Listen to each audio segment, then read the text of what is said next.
Bab ke-29, Marx. Hantu sedang membayangi Eropa. Hilde turun dari tempat tidur dan pergi ke jendela yang menghadap teluk. Ketika dia mulai membaca pada Sabtu ini, itu masih hari ulang tahun Sophie. Hari sebelumnya adalah hari ulang tahun Hilde sendiri.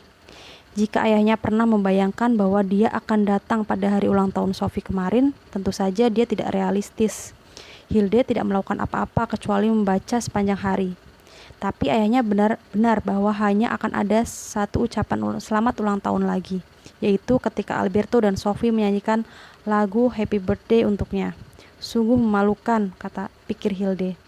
Dan kini Sophie telah mengundang orang-orang untuk menghadiri sebuah pesta taman filsafat tepat pada hari ayahnya pulang dari Lebanon. Hilde yakin sesuatu pasti akan terjadi pada hari itu yang tidak dapat diramalkan olehnya maupun oleh ayahnya. Tapi satu hal sudah jelas, sebelum ayahnya tiba di Berkeley, dia akan mendapat kejutan. Hanya itulah yang dapat dilakukannya untuk Sophie dan Alberto, terutama setelah mereka memohon bantuan. Ibunya masih sibuk di rumah perahu. Hilde berlari turun dari kamarnya untuk menelpon. Dia menemukan nomor Anne dan Ole di Copenhagen dan menelpon mereka. Anne Kamstal. Hey, ini Hilde. Oh, apa kabar? Bagaimana keadaan di Lelsens? Baik, dan ayah akan kembali dari Lebanon dalam minggu ini. Bukankah itu hebat, Hilde? Ya, aku senang menanti-nantinya. Itulah sebab sesungguhnya aku menelpon. Benarkah? Kukira dia akan mendarat di Kastrup sekitar jam 5 sore pada hari Sabtu tanggal 23. Apakah kamu ada di Copenhagen waktu itu? Kukira begitu. Aku ingin tahu apakah kamu bisa melakukan sesuatu untukku? Wah, tentu saja. Ini semacam pertolongan istimewa. Aku bahkan tidak yakin apakah itu mungkin. Nah, kamu membuatku penasaran. Hilde mulai menggambarkan rencananya. Dia menceritakan kepada Anne tentang map itu, tentang Sophie dan Alberto dan semuanya. Dia harus mengulang-ulang kembali ceritanya beberapa kali, sebab dia tahu Anne tertawa terlalu keras. Tapi ketika Hilde menutup telepon, rencananya sudah mulai berjalan. Kini dia sendiri sudah mulai bersiap-siap. Tapi masih banyak waktu. Hilde melewatkan sisa sore dan malam hari itu bersama ibunya. Akhirnya mereka bermobil ke Christiansen dan pergi ke bioskop. Mereka merasa ada sesuatu yang harus mereka kerjakan sebab mereka tidak melakukan sesuatu yang istimewa pada hari sebelumnya. Ketika mereka bermobil melewati pintu keluar Bandara Kefik, beberapa bagian lagi dari puzzle besar Hilde mulai menemukan tempatnya. Sudah larut sebelum dia pergi ke tempat tidur malam itu. Tapi dia tetap mengambil map dan meneruskan membaca. Ketika Sophie menyusup keluar dari pagar tanaman malam itu, hari sudah jam 8. Ibunya sedang menyiangi rumput di petak-petak bunga di dekat pintu depan ketika Sophie muncul. Dari mana kamu muncul? Aku datang lewat pagar tanaman. Lewat pagar tanaman? Tidakkah ibu tahu ada sebuah jalan di sebelah sana? Tapi dari mana kamu tadi, Sophie? Ini kali kedua kamu menghilang begitu saja tanpa meninggalkan pesan. Maafkan aku, Bu. Hari begitu indah dan aku berjalan cukup jauh. Kamu tidak bersama dengan filosofi itu lagi. Justru itu, aku memang bersamanya. Aku sudah bilang pada ibu, dia suka berjalan-jalan jauh. Oh iya, dia mengharapkan itu.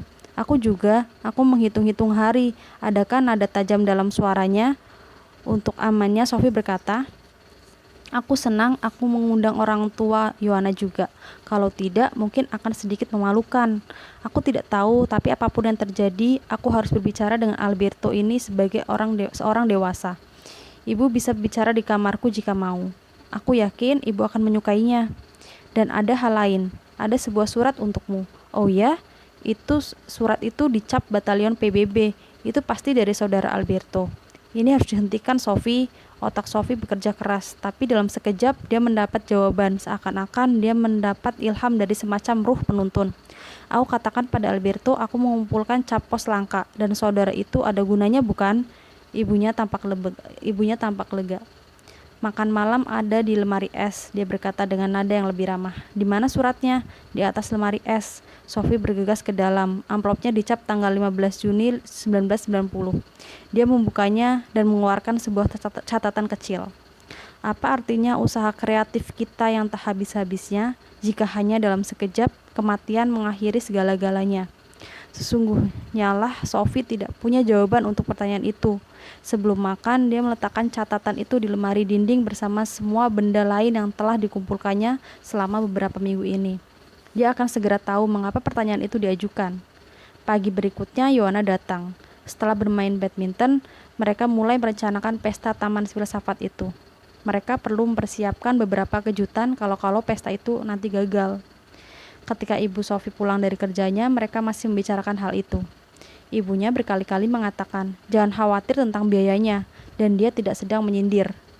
Barangkali dia beranggapan bahwa pesta taman filsafat itulah yang dibutuhkan untuk membawa Sophie kembali menjejak bumi lagi selama berminggu-minggu mempelajari filsafat dengan tekun.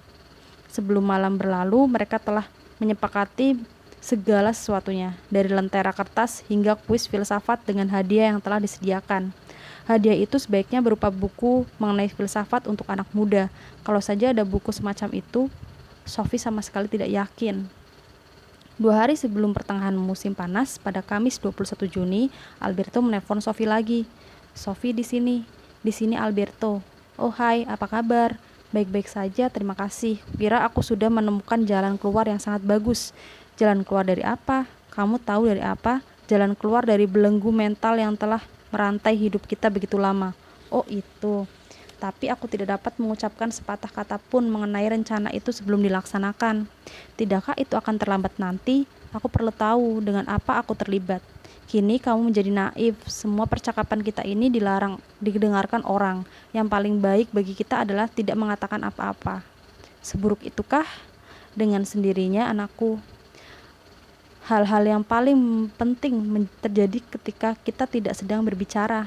Oh, kita menjalani kehidupan kita dalam realitas serkaan di balik kata-kata dalam suatu cerita panjang. Setiap huruf dituliskan pada sebuah mesin ketik yang mudah dibawa-bawa oleh sang mayor. Oleh karena itu, tidak ada sesuatu pun yang tercetak yang luput dari perhatiannya. Aku menyadari itu, tapi bagaimana kita akan bersembunyi darinya? Apa? Ada sesuatu sedang berlangsung di antara baris-baris kalimat ini. Justru disitulah aku ingin memperdaya dengan segala tipuan cerdik yang kuketahui. Aku mengerti. Tapi kita harus memanfaatkan waktu sebaik-baiknya hari ini dan juga besok. Pada hari Sabtu, balonnya sudah mengudara. Dapatkah kamu datang sekarang? Aku akan segera berangkat. Sophie memberi makan burung-burung dan ikan serta meninggalkan daun selada untuk Govinda. Dia membuka sekali makanan kucing untuk Serkan dan meletakkannya di sebuah mangkuk di atas undangan ketika pergi. Lalu dia menyelinap melalui pagar tanaman dan keluar menuju jalan di sisi lain. Setelah agak jauh, dia tiba-tiba melihat sebuah meja besar berdiri di tengah padang bunga liar. Seorang pria tua duduk di sana, jelas sedang menghitung angka-angka. Sophie mendatanginya dan menanyakan namanya. Ebenezer Scrooge, katanya, membaca dengan teliti buku kasnya lagi.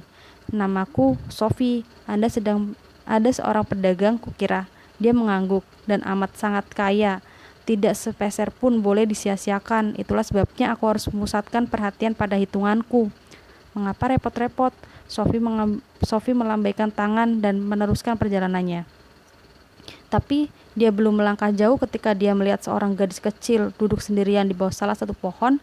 Pakaiannya compang-camping dan dia tampak pucat dan sakit. Ketika Sophie lewat, dia memasukkan tangannya ke dalam sebuah kantong kecil dan menarik keluar sekotak korek api. Maukah Anda membeli korek api?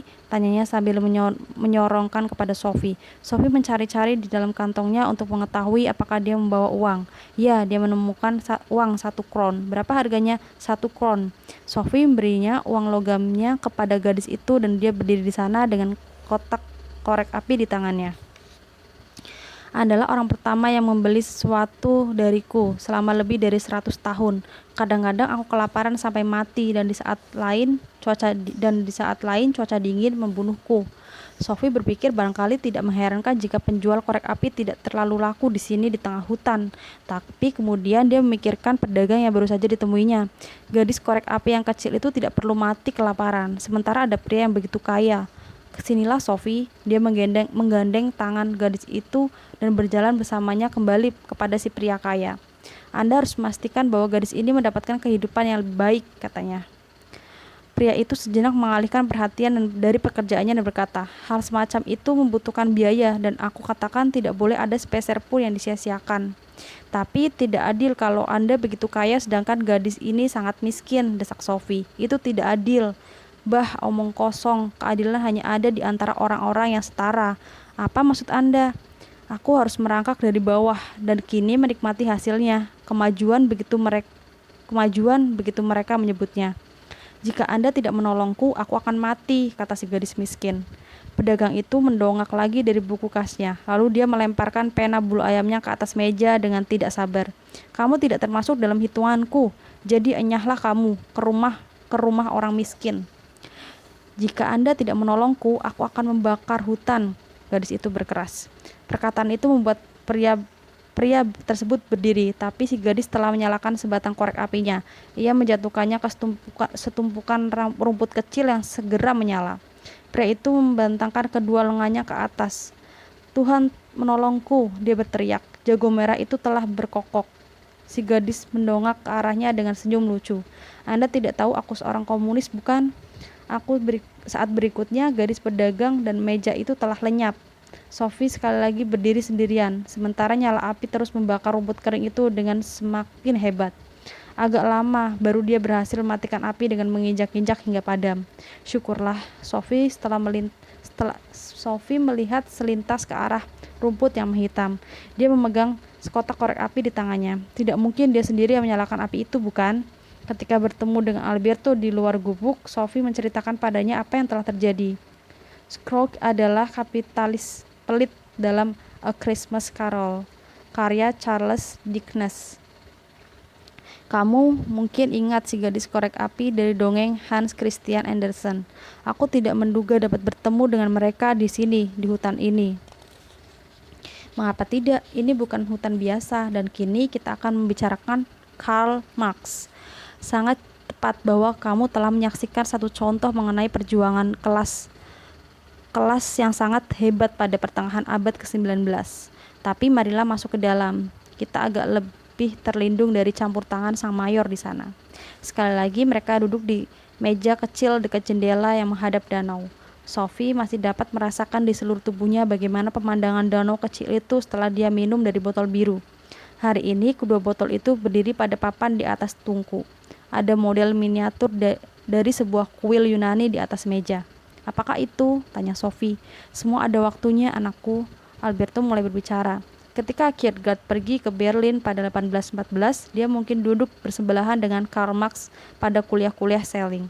Kierkegaard telah menulis sebuah tesis master mengenai Socrates. Pada saat yang hampir bersamaan, Marx telah menulis sebuah tesis doktor mengenai Democritus dan Epicurus. Dengan kata lain, mengenai materialisme dari zaman Yunani kuno. Dengan demikian, mereka berdua memulai aliran filsafat mereka sendiri.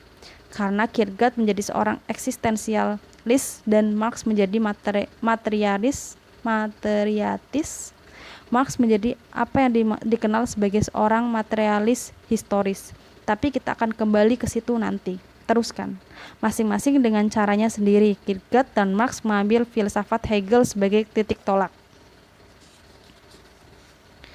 Keduanya dipengaruhi oleh cara pikir Hegel, tapi keduanya menyangkal ruh dunianya atau idealismenya. Itu barangkali terlalu muluk bagi mereka. Pasti, secara umum kita biasanya mengatakan bahwa era sistem filsafat besar berakhir dengan Hegel. Setelah dia, filsafat mengambil arah baru. Bukannya sistem spekulatif yang hebat, kita mendapatkan apa yang disebut filsafat eksistensial atau filsafat aksi. Inilah yang dimaksudkan Marx ketika dia mengamati bahwa hingga kini para filosof hanya menafsirkan dunia dengan berbagai cara. Yang penting adalah mengubahnya. Kata-kata ini menandai adanya titik balik yang penting dalam sejarah filsafat. Setelah bertemu dengan Scrooge dan gadis korek api, itu aku tidak kesulitan memahami apa yang dimaksudkan Marx. Pemikiran Marx mempunyai tujuan praktis atau politis. Dia bukan hanya seorang filosof, dia juga seorang ahli sejarah, ahli sosiologi, dan ahli ekonomi. Dan dia menjadi pelopor dalam semua bidang itu. Jelas tidak ada filosof lain yang mempunyai pengaruh lebih besar daripada terhadap politik praktis. Di lain pihak, kita harus waspada dalam menyamakan segala sesuatu yang menyebutkan dirinya Marxisme dengan pemikiran Marx sendiri. Konon, Marx mengatakan bahwa dia baru menjadi seorang Marxis pada pertengahan 1840-an. Tapi bahkan setelah itu pun dia kadang-kadang merasa perlu menegaskan bahwa dia bukan seorang Marxis. Apakah Yesus seorang Kristen? Itu pun tentunya perlu dapat diperdebatkan. Lanjutkan. Sejak awal mula, kawan dan koleganya, Friedrich Engels, memberikan sumbangan pada apa yang kemudian dikenal sebagai Marxisme. Di abad kita sendiri, Lenin, Stalin, Mao, dan banyak tokoh lainnya juga memberikan sumbangan pada Marxisme atau Marxisme-Leninisme. Kusarankan kita membicarakan Marx sendiri saja. Anda katakan dia seorang materialis historis. Dia bukan seorang filosof materialis seperti para pendukung teori atom dari zaman Yunani kuno. Dia pun tidak mendukung materialisme mekanis dari abad ke-17 dan ke-18. Tapi dia beranggapan bahwa cara kita berpikir sebagian besar ditentukan oleh faktor-faktor materialis dalam masyarakat. Faktor-faktor materialis semacam itu jelas sangat menentukan perkembangan sejarah. Itu sangat berbeda dari ruh dunia Hegel. Hegel telah menemukan bahwa perkembangan sejarah ditentukan oleh ketegangan antara kedua kekuatan yang bertentangan yang kemudian dicairkan oleh suatu perubahan mendadak. Marx mengembangkan gagasan ini lebih jauh, tapi menurut Marx, Hegel berdiri di atas kepalanya. Tidak sepanjang waktu, kuharap. Hegel menyebut kekuatan yang menggerakkan sejarah itu ruh dunia atau akal dunia. Ini kata Marx. Justru kebalik. Dia ingin membuktikan bahwa perubahan-perubahan material itulah yang mempengaruhi sejarah. Hubungan rohaniah tidak menciptakan perubahan material, tetapi sebaliknya. Perubahan material menciptakan hubungan-hubungan rohaniah yang baru. Marx secara khusus menekankan bahwa kekuatan ekonomi dalam masyarakatlah yang menciptakan perubahan dan karenanya menggerakkan sejarah ke depan. Apakah Anda punya contoh? Filsafat Yunani kuno dan ilmu pengetahuan mempunyai tujuan yang benar-benar teoritis. Tak seorang pun benar-benar tertarik untuk menerapkan penemuan-penemuan baru dalam praktik. Betulkah? Itu karena cara kehidupan ekonomi masyarakat telah diatur. Produksi terutama didasarkan pada tenaga kerja budak. Warga negara tidak perlu meningkatkan produksi dengan inovasi-inovasi praktis. Inilah contohnya bagaimana hubungan material dapat membantu mempengaruhi refleksi filsafat dalam masyarakat. Ya, aku mengerti. Marx menyebut hubungan material, ekonomi, dan sosial ini dasar masyarakat. Cara masyarakat berpikir, jenis lembaga politik apa yang ada, hukum mana yang dipunyai, dan yang tidak kalah penting, apa yang terdapat dalam agama, moral, seni, filsafat, dan ilmu pengetahuan disebut oleh Marx sebagai superstruktur masyarakat. Dasar dan superstruktur baiklah. Dan kini kamu mungkin mau berbaik hati mengambilkan kuil Yunani ini untukku. Sophie melakukannya. Inilah model kuil Parthenon di Akropolis. Kamu juga pernah melihatnya dalam kehidupan nyata. Dalam video maksud Anda, kamu dapat melihat bahwa konstruksi itu mempunyai atap yang anggun dan rumit. Barangkali atap dengan ujung muka segitiga yang menonjol itulah yang pertama-tama menarik perhatian orang. Inilah yang kita sebut superstruktur. Tapi atap itu tidak dapat melayang di udara. Ia ditunjang oleh tiang-tiang. Bangunan itu mempunyai fondasi yang sangat kuat sebagai dasarnya, yang mendukung seluruh konstruksi. Dengan cara yang sama, Marx percaya bahwa hubungan material mendukung segala sesuatu sesuai dengan pemikiran dan gagasan dalam masyarakat. Superstruktur masyarakat itu sesungguhnya merupakan cerminan dasar masyarakat tersebut. Apakah itu berarti bahwa teori Plato mengenai ide merupakan cerminan produksi pot bunga dan penanaman anggur? Tidak sederhana itu. Sebagaimana dikemukakan oleh Marx, itu adalah efek interaksi yang terjadi di dasar masyarakat terhadap superstrukturnya.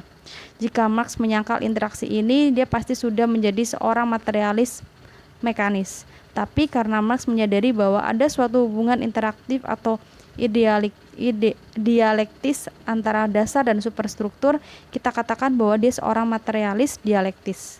Ngomong-ngomong, kamu mungkin sempat mencatat bahwa Plato itu bukan tukang pot dan bukan pula penanam anggur. Baiklah, apakah masih ada yang akan Anda katakan tentang kuil itu? Ya, sedikit. Dapatkah kamu menggambarkan dasar kuil tersebut? Tiang-tiangnya berdiri di atas dasar yang terdiri dari 3 tingkat atau undakan. Dengan cara yang sama, kita akan menemukan 3 tingkatan dalam dasar masyarakat. Tingkat yang paling dasar adalah apa yang kita sebut syarat-syarat produksi masyarakat. Dengan kata lain, syarat-syarat alamiah atau sumber-sumber yang tersedia bagi masyarakat itu. Di sini aku mengacu pada syarat-syarat yang berkaitan dengan hal-hal semacam itu, semacam iklim dan bahan mentah. Semua ini merupakan fondasi dari setiap masyarakat, dan fondasi ini sangat menentukan jenis produksi dalam masyarakat, dan dengan cara yang sama, hakikat masyarakat itu serta kebudayaannya secara umum. Kita tidak dapat menemui perdagangan ikan herring di Sahara atau menemukan kurma di Norwegia Utara. Kamu menangkap maksudnya? Dan cara pikir dalam kebudayaan nomadik itu sangat berbeda dari cara pikir di sebuah desa nelayan di Norwegia Utara. Tingkat selanjutnya adalah sarana produksi masyarakat. Dengan ini yang dimaksud Marx adalah berbagai jenis perlengkapan, peralatan, dan mesin, serta bahan mentah yang dapat ditemukan di sana. Pada zaman dulu, orang-orang mendayung menuju lahan pemancingan.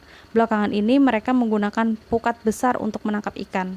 Ya, dan di sini kita membicarakan tingkat selanjutnya dalam dasar masyarakat, yaitu mereka yang memiliki sarana-sarana produksi, pembagian tenaga kerja, atau penyebaran pekerjaan dan pemilikan. Itulah yang dinamakan Marx hubungan produksi masyarakat. Aku mengerti.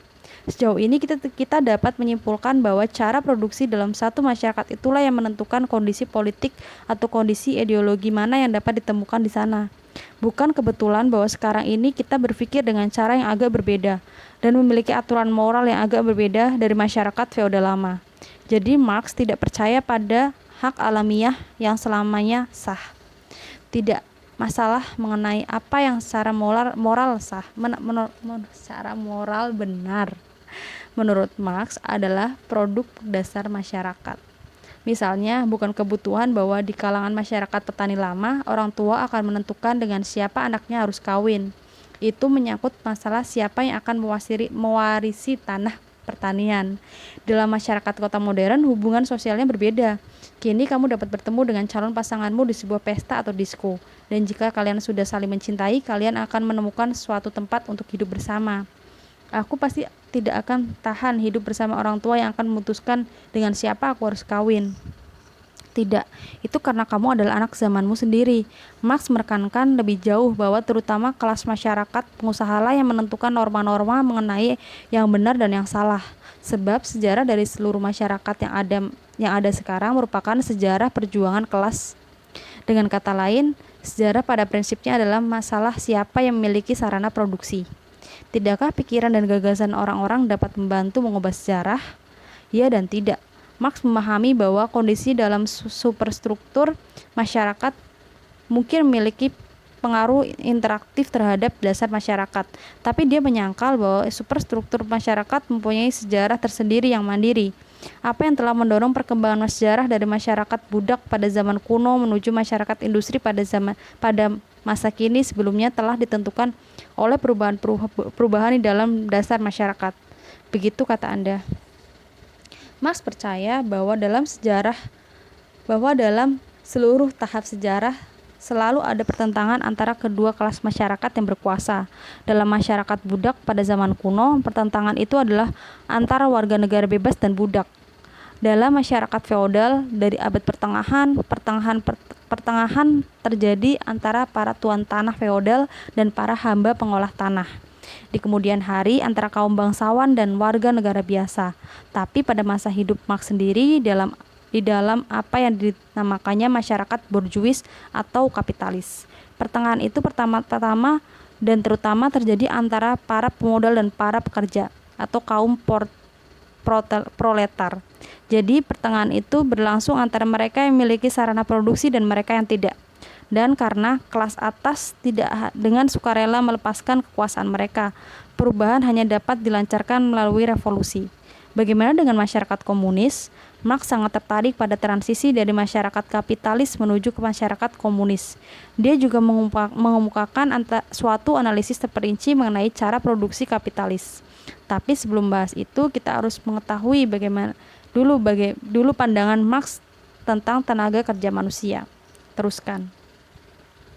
Sebelum dia menjadi seorang komunis, Marx muda sibuk memperhatikan apa yang terjadi pada manusia ketika dia bekerja. Itu adalah sesuatu yang juga pernah dianalisis oleh Hegel.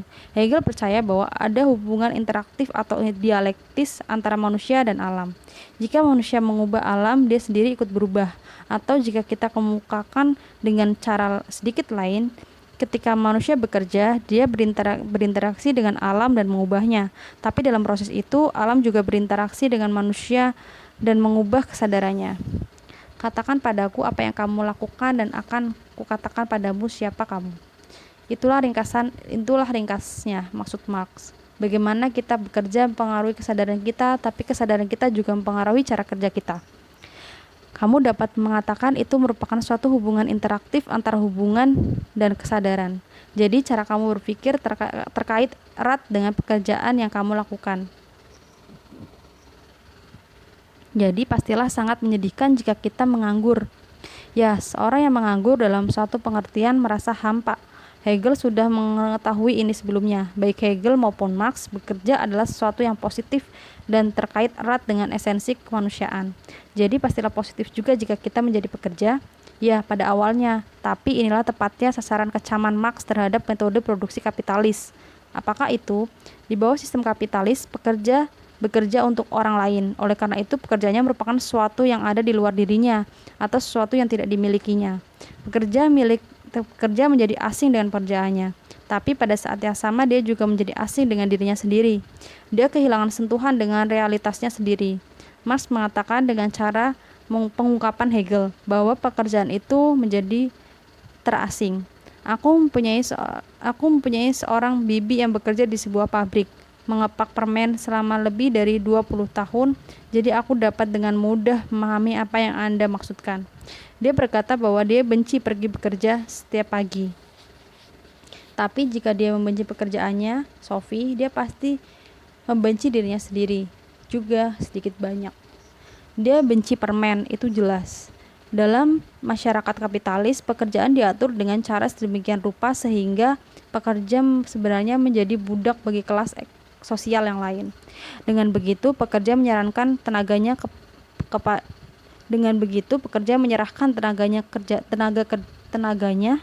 kerjanya sendiri, dan dengan itu seluruh kehidupannya kepada kaum borjuis. Apakah memang seburuk itu? Kita sedang membicarakan Marx, dan karenanya kita harus mengambil titik tolak dari kondisi-kondisi sosial pada pertengahan abad yang lalu. Jawabannya pastilah ya. Pekerja mungkin bekerja 12 jam sehari di dalam ruangan produksi yang dingin membeku. Bayarannya seringkali begitu sedikit sehingga anak-anak dan ibu-ibu yang sedang hamil pun harus bekerja. Ini mendorong timbulnya kondisi sosial yang sangat buruk. Di banyak tempat, bagian dari upah itu dibayarkan dalam bentuk minuman keras murahan, dan kaum wanita terpaksa menambah penghasilan mereka dengan melacur. Pelanggan mereka adalah para warga terhormat di kota itu. Pendeknya, dalam situasi yang mestinya merupakan kehormatan bagi umat manusia, yaitu bekerja, pekerja justru diubah menjadi hewan pengangkut beban. Itu menyulut kemarahanku. Itu menyulut kemarahan Marx juga. Dan sementara hal itu berlangsung, anak-anak kaum borjuis memainkan biola di ruang keluarga yang hangat dan luas setelah mandi dalam kesegaran, atau mereka duduk di depan piano, sementara menunggu makan malam dengan 4 jenis hidangan. Biola dan piano itu mungkin juga berfungsi sebagai hiburan setelah sebelumnya mereka lama berkuda. Betapa tidak adilnya. Marx pasti setuju. Bersama Engels, dia menerbitkan Komunis Manifesto pada 1848. Kalimat pertama dalam manifesto itu berbunyi, hantu sedang membayangi Eropa, hantu komunisme. Itu kedengarannya menakutkan. Itu menakutkan kaum borjuis pula, sebab kini kaum proletar mulai melancarkan revolusi. Maukah kamu mendengarkan bagaimana akhir manifesto itu? Ya, tolong. Warga komunis itu merasa hina jika menyembunyikan pandangan dan tujuan mereka. Mereka dengan terbuka menyatakan bahwa tujuan mereka hanya dapat dicapai dengan menghancurkan seluruh kondisi sosial yang ada. Biarkan kelompok penguasa gemetar melihat revolusi komunis. Kaum proletar tidak akan kehilangan apa-apa kecuali rantai mereka. Mereka punya dunia yang dapat dimenangkan. Buruh di seluruh negeri, bersatulah. Jika kondisi memang seburuk yang Anda ceritakan, kukira akan mau menandatangani manifesto itu. Tapi tentunya keadaan sudah jauh berbeda sekarang. Di Norwegia memang, tapi tidak demikian di tempat-tempat lain. Banyak orang masih hidup di bawah taraf kehidupan yang manusiawi. Sementara mereka terus menghasilkan barang yang membuat modal semakin lama semakin kaya. Marx menyebut ini pemerasan. Dapatkah Anda menjelaskan kata itu?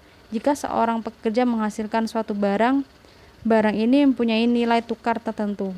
Ya, jika kini kamu mengurangi upah pekerja dan biaya produksi dan dari nilai tukar, akan selalu ada jumlah yang tersisa. Jumlah nilai yang dinamakan Marx keuntungan. Dengan kata lain, pemodal mengantongi suatu nilai yang sesungguhnya diciptakan oleh pekerja. Itu yang dimaksudkan dengan pemerasan. Aku mengerti. Jadi kini pemodal menanamkan sebagian keuntungannya ke dalam modal baru misalnya. Dengan memodernkan pabrik produksi dengan harapan dapat menghasilkan barang dengan harga yang lebih murah lagi. Dan dengan demikian menambah keuntungannya pada masa mendatang. Itu kedengarannya logis. Ya, bisa jadi kelihatan logis, tapi dalam bidang ini dan dalam bidang lain, dalam jangka panjang keadaannya tidak berjalan seperti yang dibayangkan pemodal. Bagaimana maksud Anda? Marx yakin ada sejumlah kontradiksi yang melekat dalam metode produksi kapitalis. Kapitalisme adalah suatu sistem ekonomi yang dapat menghancurkan dirinya sendiri sebab ia tidak mempunyai kontrol rasional. Itu bagus bukan bagi yang ditindas? Ya, sudah melekat dalam sistem kapitalis bahwa ia berjalan menuju kehancurannya sendiri. Dalam pengertian itu, kapitalisme bersifat progresif, sebab ia berada satu tahap menuju komunisme. Bisakah Anda memberi contoh kapitalisme yang dapat menghancurkan dirinya sendiri? Kita katakan bahwa pemodal mendapatkan kelebihan uang yang sangat banyak, dan dia menggunakan bagian dari kelebihan itu untuk modernkan pabriknya. Tapi dia juga membelanjakan uang untuk pelajaran biola. Lagi pula istrinya telah menjadi terbiasa dengan gaya hidup mewah. Tidak diragukan lagi. Dia membeli mesin baru dan karenanya tidak lagi memerlukan banyak tenaga kerja. Dia melakukan ini untuk meningkatkan daya saingnya. Aku mengerti. Tapi dia bukan satu-satunya orang yang berpikir seperti ini, yang berarti bahwa produksi secara keseluruhan terus-menerus dibuat makin efektif. Pabrik makin lama menjadi makin besar dan lambat laun terpusat di tangan yang sejumlahnya makin sedikit. Apa yang terjadi kemudian, Sophie? Semakin sedikit pekerja yang dibutuhkan, yang berarti semakin banyak jumlah penganggur. Oleh karena itu, masalah sosial semakin meningkat, dan krisis semacam ini merupakan tanda bahwa kapitalisme sedang berjalan menuju kehancurannya sendiri. Tapi kapitalisme juga mempunyai sejumlah unsur penghancur diri yang lain. Setiap kali keuntungan harus dimanfaatkan untuk sarana produksi tanpa menyisakan kelebihan yang cukup banyak untuk menjaga agar produksi berjalan dengan harga bersaing. Ya, apa yang dilakukan pemodal kemudian? Dapatkah kamu katakan padaku?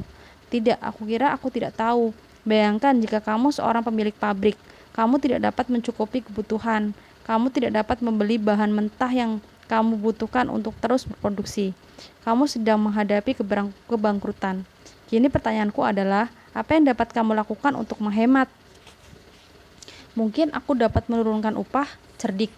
Ya, itu benar-benar pemecahan paling cerdik yang dapat kamu lakukan. Tapi jika semua pemodal secerdik kamu, dan memang begitulah mereka, para pekerja akan menjadi demikian miskinnya sehingga mereka tidak mampu membeli barang lagi. Dapat kita katakan bahwa daya beli jatuh, dan kini kita benar-benar berada dalam lingkaran setan. Lonceng telah berbunyi bagi kekayaan pribadi sang pemodal, kata Marx. Kita sedang melangkah cepat mendekati situasi revolusi. Ya, aku mengerti. Singkat cerita, pada akhirnya kaum proletar bangkit dan mengambil alih sarana produksi. Dan sesudah itu apa? Selama periode tertentu, terbentuklah sebuah masyarakat kelas baru yang ada di dalamnya kaum proletar menekan kaum borjuis dengan paksa. Marx menyebut ini kediktatoran kaum proletar. Tapi setelah melewati masa transisi, kediktatoran kaum proletar itu digantikan oleh masyarakat tanpa kelas, yang di dalamnya sarana produksi dimiliki oleh semua, yaitu rakyat sendiri. Dalam masyarakat semacam ini, kebijakan yang diambil adalah dari setiap orang sesuai kemampuannya, untuk setiap orang sesuai kebutuhannya. Pada saat ini, tenaga kerja menjadi milik para pekerja sendiri dan keterasingan kapitalisme sudah tidak ada lagi. Semua itu kedengarannya indah, tapi apa yang sesungguhnya terjadi? Apakah memang ada revolusi? Iya dan tidak. Kini para ahli ekonomi menyatakan bahwa Marx keliru dalam sejumlah masalah penting, terutama analisisnya mengenai krisis kapitalisme. Dan dia tidak terlalu memperhatikan perusakan lingkungan hidup. Akibat seriusnya kita rasakan sekarang. Sekalipun demikian, Marxisme mendorong timbulnya pemberontakan-pemberontakan besar. Tak pelak lagi bahwa sosialisme telah banyak berhasil memerangi masyarakat yang tidak manusiawi. Di Eropa paling tidak kita hidup dalam masyarakat yang lebih adil dan lebih menghargai rasa setia kawan dibanding ketika Marx hidup. Ini terutama berkat jasa Marx sendiri dan seluruh gerakan sosialis. Apa yang terjadi? Setelah Marx, gerakan sosialis terbagi ke dalam dua aliran utama, demokrasi sosialis dan Leninisme. Demokrasi sosial yang mengambil jalan damai dan dibangun secara lambat laun ke arah sosialisme adalah cara yang diambil Eropa Barat. Kita dapat menyebut ini revolusi jalur lambat.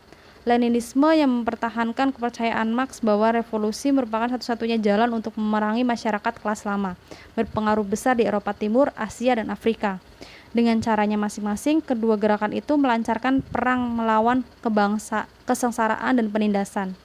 Tapi tidakkah itu menciptakan bentuk penindasan baru, misalnya di Rusia dan Eropa Timur? Tidak ada keraguan dalam hal itu. Dan di sini lagi-lagi kita mengetahui bahwa dalam tindakan manusia tercampur kebaikan dan kejahatan. Di lain pihak, tidakkah masuk akal menyalahkan Marx karena faktor-faktor negatif di dalam apa yang dinamakan negeri-negeri sosialis 50 atau 100 tahun setelah kematiannya? Tapi mungkin dia tidak terlalu memikirkan orang-orang yang akan menjadi administrator masyarakat komunis. Mungkin tidak akan pernah ada tanah yang dijanjikan. Umat manusia akan selalu menciptakan masalah-masalah baru yang harus dipecahkan. Aku yakin begitu. Dan di situ kita turunkan tirai untuk pertunjukan Marx, Sophie. Hei, tunggu sebentar. Tidakkah Anda mengatakan sesuatu mengenai keadilan yang hanya ada di antara orang-orang yang setara? Tidak, Scott yang mengatakannya. Bagaimana Anda tahu apa yang dikatakannya? Oh ya, kamu dan aku mempunyai pengarang yang sama dalam kenyataannya. Keterkaitan kita satu sama lain lebih erat daripada yang tampak di mata pengamat sambil lalu. Ironi yang menyedihkan itu lagi, Sophie, ironinya 2 kali lipat. Tapi kembali pada keadilan lagi. Anda mengatakan bahwa Marx menganggap kapitalisme adalah bentuk masyarakat yang tidak adil. Bagaimana Anda mendefinisikan suatu masyarakat yang adil? Seorang filosof moral, John Rawls, berusaha mengungkapkan sesuatu tentang hal itu dengan contoh berikut ini. Bayangkan kamu menjadi anggota suatu dewan terkemuka yang tugasnya adalah merumuskan seluruh undang-undang bagi masyarakat masa depan. Aku sama sekali tidak keberatan menjadi anggota dewan itu. Mereka berkewajiban untuk mempertimbangkan setiap perincian, sebab begitu mereka sampai pada suatu persetujuan dan setiap orang telah menandatangani undang-undang tersebut, mereka semua akan mati. Oh, tapi mereka akan hidup lagi di dalam masyarakat yang mereka ciptakan undang-undangnya. Masalahnya adalah mereka tidak tahu kedudukan apa yang akan mereka tempati dalam masyarakat itu. Aku mengerti. Masyarakat tersebut akan menjadi masyarakat yang adil, keadilan dan di antara orang-orang setara, pria dan wanita. Itu sudah pasti. Tak seorang pun di antara mereka tahu apakah mereka akan terbangun sebagai pria atau wanita. Karena kemungkinannya 50-50, masyarakat itu akan sama menariknya bagi kaum pria maupun kaum wanita. Kedengarannya menjanjikan.